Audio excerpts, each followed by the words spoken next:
Ito guys, bibisitahin uli natin yung hamster. Bali, nanganak to is February 12. Saan mo yung 21?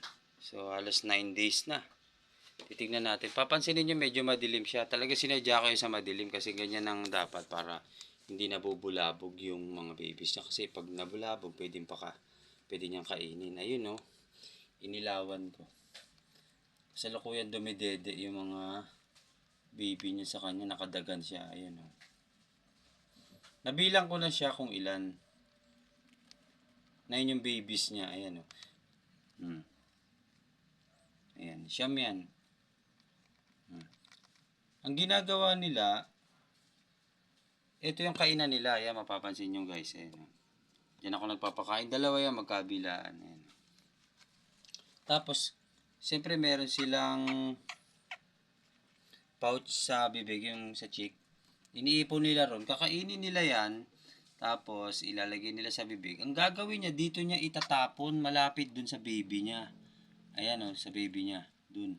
Niluluwa niya yan dun.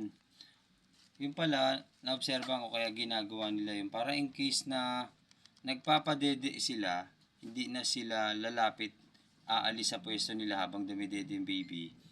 Kumakain na sila mismo ron katulad yan. Mapapansin mo yan. Kumakain yan. Hinulog niya ron yung mga pellet sa baba. Ayan o. Kumakain siya during breastfeed siya sa mga baby niya.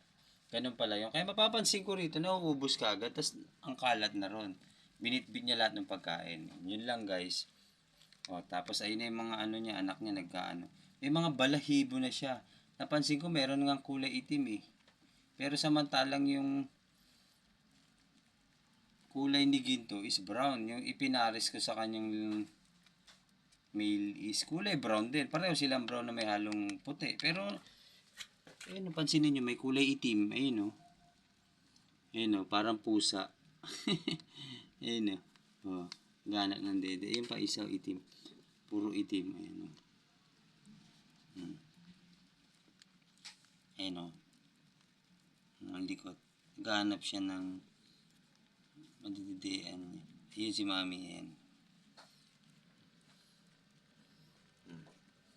Hindi natin siya pwedeng naka-open lang. Kaya need natin sarado kaagad yan. Kasi baka ma-stress si mami. Pag nai-stress, atakihin niya yung kanyang mga baby kakainin. Pero nangyayari lang din naman yan guys. Pag yung halimbawa, hindi nyo natatambakan ng pagkain yan. Dapat yan maintain may pagkain yan. Hindi mawawalan. Dadamihan nyo na kagad para hindi bukas ng bukas. Ito binubuksan ko lang to tuwing gabi lang. Tulad nito, binuksan ko siya. Pero buong umaga, hindi ko sila ginagalaw, ngisilipin. Hintayin ko lang mag 10 days na malalaki na at bukas pwede ko na siyang hawakan. O yan, bakit sasarado ko na. Hanggang dito na lang.